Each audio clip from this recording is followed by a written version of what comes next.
Qu'est-ce que le néo-féodalisme ?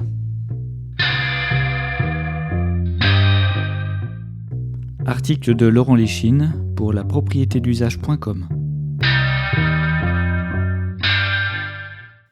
Au commencement, il y a d'abord cette notion, vieille de mémoire d'histoire, qu'on appelle le féodalisme.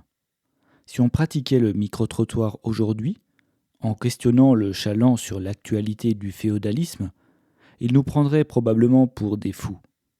Ce temps est révolu. Le féodalisme, c'est un vieux truc de l'époque des châteaux forts, du Moyen-Âge. La corvée, la rente, c'est du passé. Pourtant, la corvée, la rente, dans leur définition stricte, correspondent à un temps de travail gratuitement fourni par le locataire de la terre au bénéfice du propriétaire lucratif, le seigneur, le clerc, le noble. Si nous voulions actualiser la liste des agents économiques qui font travailler gratuitement les locataires, nous pourrions ajouter aux propriétaires immobiliers déjà connus l'actionnaire, le banquier, le propriétaire lucratif de l'outil de travail, de l'argent avancé. Bref, vous constaterez que si le capitalisme a innové dans la forme, il reste un régime féodal sans originalité, tout à fait d'actualité. Seule la population des propriétaires lucratifs a changé, notamment après la Révolution. Désormais, ce ne sont plus les nobles et le clergé qui vous font travailler gratuitement, mais une diffusion de millions d'agents doubles, en même temps propriétaires lucratifs et locataires. Ça, c'est nouveau, à tel point qu'on peut parler de néo-féodalisme. La bourgeoisie décrite par Marx ne se manifeste qu'à de petites occasions, car le système pyramidal à outrance réduit le nombre des propriétaires lucratifs dominants à quelques centaines dans le monde.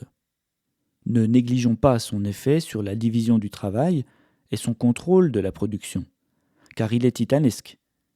Mais ce qui met en servage la masse des travailleurs, ce sont essentiellement les agents doubles, c'est-à-dire ceux qui louent de l'argent pour facturer des rentes. Le paradoxe, c'est qu'ils sont des rentiers qui payent des rentes. Pas fous pour autant, leur calcul est simple. Si la rente qu'ils facturent aux locataires est supérieure à la rente qu'ils payent pour investir, alors ils gagnent de l'argent sans travailler. C'est le principe qui pousse le bobo de gauche modéré à investir, traduisez, à louer à plus pauvre que lui pour s'enrichir, tout en se scandalisant de la pauvreté, bien évidemment.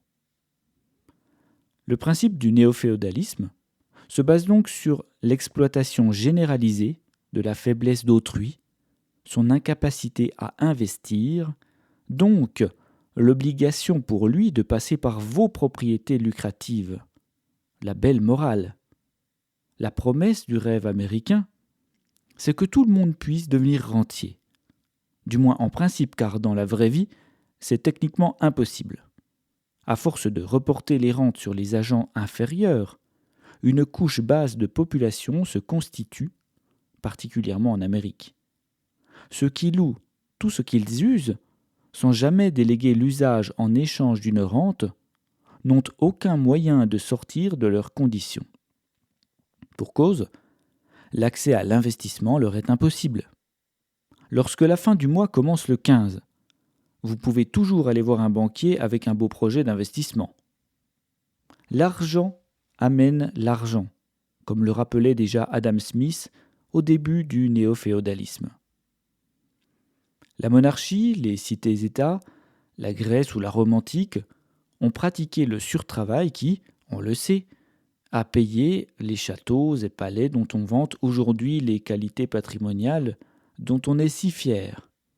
Le capitalisme a pris le relais pour faire peu ou prou la même chose. Nous avons certes changé les acteurs, mais pour jouer la même pièce de théâtre. Si le féodalisme avait disparu, le surtravail n'existerait plus. Or, c'est la règle économique de base de notre monde, diffusée partout, y compris dans les pays qui se désignent comme communistes.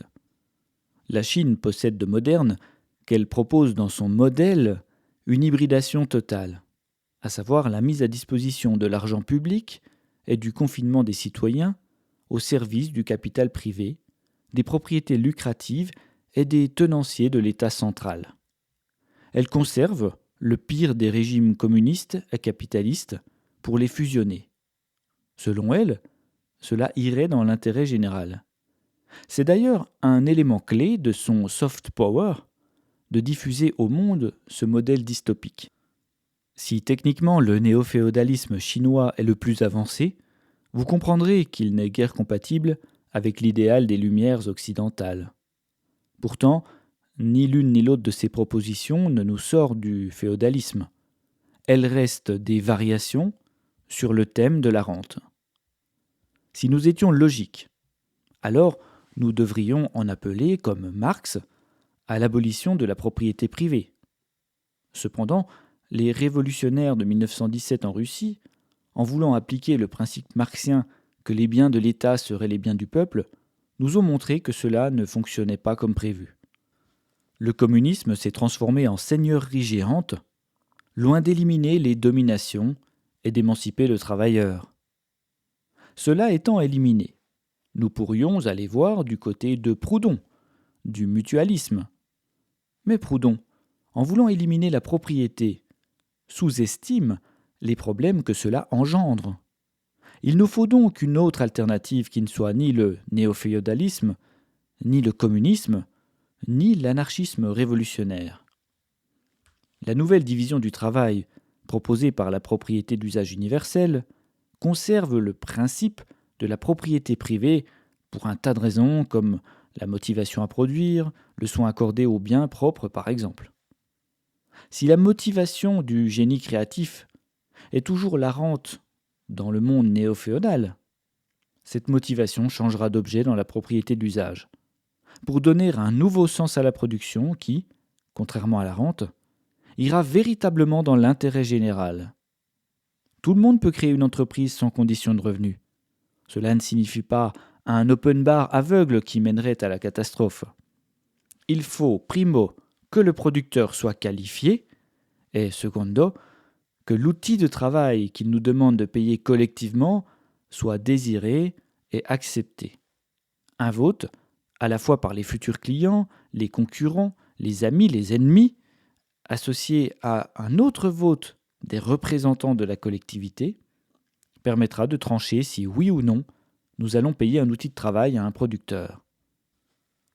Non seulement cette redéfinition de la division du travail élimine les rentes par l'obligation de devenir propriétaire de ce qu'on use comme outil de travail, de logement, ce qui n'est pas rien en soi, mais elle me semble être la seule qui puisse répondre aux deux grands maux de notre siècle, à savoir la perte de sens à produire observée partout par des pénuries de main-d'œuvre, mais aussi la possibilité de réduire drastiquement la production sans appauvrir la société.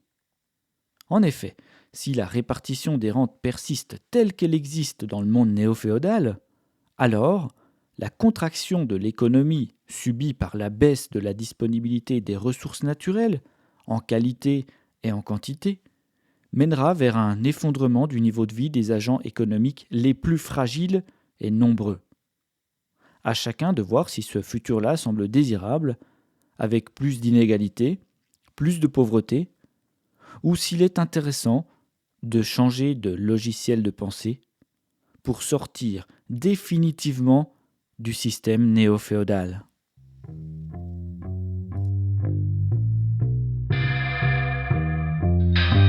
Retrouvez tous les articles sur le site lapropriétédusage.com.